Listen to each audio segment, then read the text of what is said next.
Donald Trump is back in the spotlight and it's a total mess. 2 days after bombing Iran's nuclear sites, Trump is now yelling at Israel. In a wild Truth Social post, he streamed, "Israel, stop bombing. Bring your planes home." Then he dropped an F-bomb saying both Israel and Iran don't know what they're doing. Some people are shocked, but we should not be. Welcome to Trump's circus. Is Trump a peacemaker, a joker, or a troublemaker? Well, the answer is as crazy as Trump. He is a mix of all three. Mixed like a bad smoothie. He bombs Iran, brags on TV about America's great warriors, and gets a thumbs up from Netanyahu. But then Iran fires missiles at a US base in Qatar, and Israel hits a radar site near Tehran, each blaming the other for breaking the ceasefire Trump claimed to start. Trump loses it, curses both sides with a language that will not make America great again. Viewers, this is Trump's War and Peace reality show. He's the hero, he's the bad guy and the loudmouth host. He calls for peace and then bombs Iran. He talks stuff about surrender in Iran, then takes it back. Now he's scolding Israel for dropping big bombs. Allies are dizzy. Does Trump stick by them or just follows his mood swings? Who knows? It's almost funny. Imagine Trump in the White House, strolling Truth Social and telling his team about his next move. The world is just watching, jaws dropped, as Trump flips from war guy to peace guy to angry tweeter in 2 days. What is Trump even trying to do? No one knows, viewers, no one knows. His trust is in tatters, not because he's unpredictable, but because he makes no sense. A peacemaker talks, not bombs. A joker is at least funny, not scary. Viewers, Trump is not making America great. He's making it a reality show where every episode feels like a cliffhanger to disaster. If Trump wants to fix anything, he needs to fix his credibility first. He needs a new plan. American people, they need a leader, not a guy treating wars like a wrestling match. Until then, all we can do is hold on to this farce and furious game that is going on, where Trump keeps swinging loud and messy and with words that would make all of us blush. Listen to what he said. You know what? We basically have two countries that have been fighting so long and so hard that they don't know what the they're doing. Do you understand that? Let's open this up. Dr. Jeffrey Guntner, former U.S. ambassador. Sushant Sareen, Major Gaurav Arya, Brigadier retired Amir Avivi, chairman of the IDSF, Israel's Defense and Security Forum. Dr. Gunter, what's going on? Is this the language of the American president? Well, first and foremost, thank you for having me on your show. That was one of the most fiery introductions at one of the greatest presidents we've seen in human history. And it's very simple. What we are seeing right now is, as we are all familiar with the art of the deal when it comes to making deals, what we are seeing is the art of the peace deal. And I am much more interested in results for the world. We have eliminated Iran's nuclear capabilities, eliminated their ability to make a bomb, practically eliminated their ballistic missile program. This is one of the greatest military successes of all time. And if you are going to do the art of the peace deal, which we are seeing, it takes diplomacy. And you might not like the F-bombs, and you might prefer the GBU-57s, but I actually think it's effective. And what we're doing is we're creating peace. And the beneficiaries are not only going to be Israel, not only America, but the world. So having worked for President Trump, knowing President Trump, what he's doing is sheer genius. And really, the proof is in the pudding. And right now we are seeing in live time the art of the peace deal. And I think it's big and it's beautiful. Ambassador Gunter, with the greatest of respect for you, this is not the arc of the deal. This is the farce of the deal. And if this is genius, then God save the world. Sushant Sareen? You know, the problem is that Pranesh, this is not a deal between two real estate agents, right? This is not a deal you are brokering between two parties, one selling land and one buying land. This is a serious problem between two countries and which have a history of problems. And the way the U.S. president, who we would have expected would have some gravitas, some reliability, some trust factor, would not be as chaotic and as erratic. One day he's swinging on one end of the pendulum, the other day the other end of the pendulum. He thinks he's keeping everybody unsettled. He's not. He is raising serious questions about American reliability. One day he sits. India is a great friend of the United States, right? We value our relationship. We don't call for death to America, unlike these bloody Pakistani fellows, whom they are wanting to now sup and sit with because they want to get some kind of a crypto deal or some real estate this thing from the Pakistanis, right? You want to sit with the Pakistanis, by all means, go to hell. Go with the Pakistanis. They've been treacherous to you for the last 20 years. They will do it again to you. You think that you will be able to get deals by trying to do these kind of antics? Good luck to you, but you're not. Okay. The second thing is, when you say publicly, I want total surrender, has there been total surrender? What is total surrender? Are we sure, without any doubt, that Iran's nuclear capabilities have been destroyed? I don't think so. I don't think there's anybody who can be utterly certain that those facilities and those capabilities have been destroyed. And so there is a serious question as to, now that you have forced people into getting into a ceasefire, but have you made them reconcile so that this problem does not recur? What are the incentives? What is the incentive for the Iranians who've got their nose rubbed in the dust to actually, they might buy time, but why will they not want to hit back when they get the chance?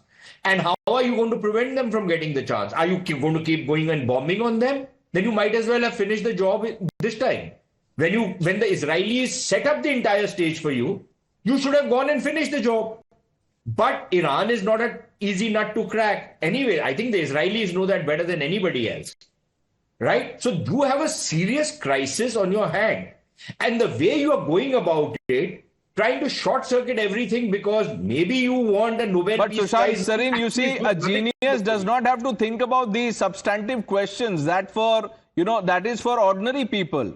That is for Netanyahu to worry about. And instead of using the F word for Munir, who he hosted in the White House, he should be using the F word for, for Pakistan, not Israel. Brigadier Avivi, are you surprised by what Trump has been saying? No, I must say that I think that the actions of President Trump has made this world much, much safer. I think that the decision to attack the nuclear sites saved the world from a nuclear war. But not only that, it also brings back U.S. to really global leadership, deterrence, by the way, towards the Chinese who are contemplating invading Taiwan, and towards Russia with its continuous aggression in Europe. And the message President Trump says, I stand with the allies, but I accept the allies to do their job. And Israel did an amazing job. Israel launched an attack and brought the Iranian regime on its knees in 12 days. We did it in the past in 6 days. Now we did it in 12 days. Okay. But against a huge country. And I can say that... So, Brigadier Avivi, let me ask you this. Is there a ceasefire? Because I can't see. The ceasefire is only on the post, that exists on Truth Social. I want to emphasize, the Iranians surrendered completely. They wanted to do a war of retaliation, and we managed, on one hand, to reach all our goals. We destroyed, with the U.S., the nuclear sites. We destroyed all the industries of producing ballistic missiles, and we created the terms for a change of regime, hitting very, very hard this regime sites and symbols. And they were so desperate, they were willing, after 12 days of being hit, doing a ceasefire. And at the moment, so you believe there is ceasefire, and Donald Trump must be thanked for this. Major Arya, Help us decode this genius called Trump. Thank you, Pranesh, for inviting me. Two things. I would disagree with the gentleman from Israel and also the gentleman from the United States of America. I think Operation Midnight Hammer was very well executed. It's brilliant, and we saw American military power in its glory. Having said that, it's a job half done. As I often say, it is about intent and capability. You might have severely dented Iran's capability, either of making a nuclear weapon or ballistic missile or marrying the two, fusing the two. You may have done that. There is no doubt about that. This is severely damaged, but the intent remains. And unless there is a regime change in Iran, that intent will remain. After all, what is a nuclear weapon? It is knowledge. It is knowledge. We had, I think, Medvedev or somebody from Russia very recently made a comment that there are people who are ready to give an atom bomb to Iran. Now, that may be a threat. I don't know. But the fact of the matter is, unless you have Ayatollah out of reckoning, unless you have this evil tyrannical regime in Tehran out of reckoning, okay, you destroyed their nuclear sites. Good for you. Don't you think China is going to help them again? Russia is going to help them again? North Korea, Pakistan, help them again? They'll take 10, 15 years. They'll take 10, 15 years and they'll again have a bomb. They know how to make a bomb. That's the basic issue. So the people who basically made the bomb or brought it up to 62% or 60% enrichment and were going to take it up to 90 or 92% where it would be weapons grade, those people are still existing. That leadership is still existing. I mean, you killed some of their scientists, sure, but I'm sure they have other scientists also. I'm sure they can get technology from Pakistan. Pakistan has done it in the past. China has done it in the past. So, I mean, what stops? What is the guarantee? Okay, ceasefire, okay. Let's assume that Israel and Iran stop shooting at each other. And let's say for the next 6 months or 1 year, there is an absolute, this peace in the Middle East and everybody's hunky-dory. Then what? What is the guarantee that Iran will not make a nuclear bomb again? Because the people, their intent is still alive. Khomeini is still there. His team is still there. The core is still there. And they'll again chase the atom bomb. Because what is their aim? What is their problem? They wish for the Israeli state not to exist. That is the entire intent. And unless you remove this leadership, unless there is a regime change, the sword will always hang over Israel. And this is what they should aim for. Ambassador Gunter, Trump in the campaigning, before he won the elections, he had said that, US will not engage anymore, criticize military intervention, etc., etc. And then comes this strike on Iran. Now he wants a Nobel Peace. What is going on, sir? Quite frankly, he deserves one. They gave a prize to Barack Obama for doing absolutely nothing, zero, making the world a more dangerous place. We're all familiar with the Abraham Accords. Who thought that we would have 4 Arab countries making peace with Israel? He is the peace president. And what he did was brilliant. And we will see the results of that. The world is a safer place. Israel's a safer place. And his objectives were accomplished. Number 1, eliminating Iran's nuclear capability. Check that off your list. Okay. Secondly, Ambassador Gunter, let me ask you, a simple question. If Donald Trump was in office after 9/11, would he be engaging with Osama bin Laden or bombing bin Laden and his patrons? Well, it's a great question. I will refer you to ISIS. I remember Barack Obama saying, oh, well, it's going to take 10 to 20 years to get rid of ISIS. I know the people that eliminated ISIS. President Trump originally said he eliminated ISIS in 90 days. It took 30 days. And from president to president to president. But Ambassador Gunter, look what Trump is doing with people who backed and sheltered Osama bin Laden.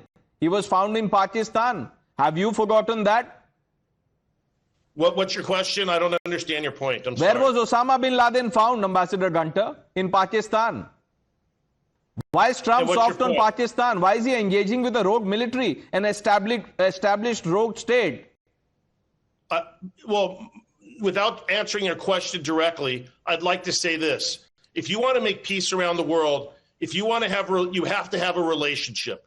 And Donald Trump, in the art of the peace deal, means you have to have a dialogue. You have to have a relationship. He's not there to judge these people. He's there to make peace and make relationships. Okay, not there to judge people. He's there to engage with terrorists. Says a lot about Donald Trump and his, campaign managers, advisors, etc., etc. We've run out of time, but hopefully in the next few days, we will have more opportunities to discuss this in greater detail. Sushant Sareen, Major Arya, Ambassador Gunter, and Brigadier Avivi, thank you for joining us on Times Now.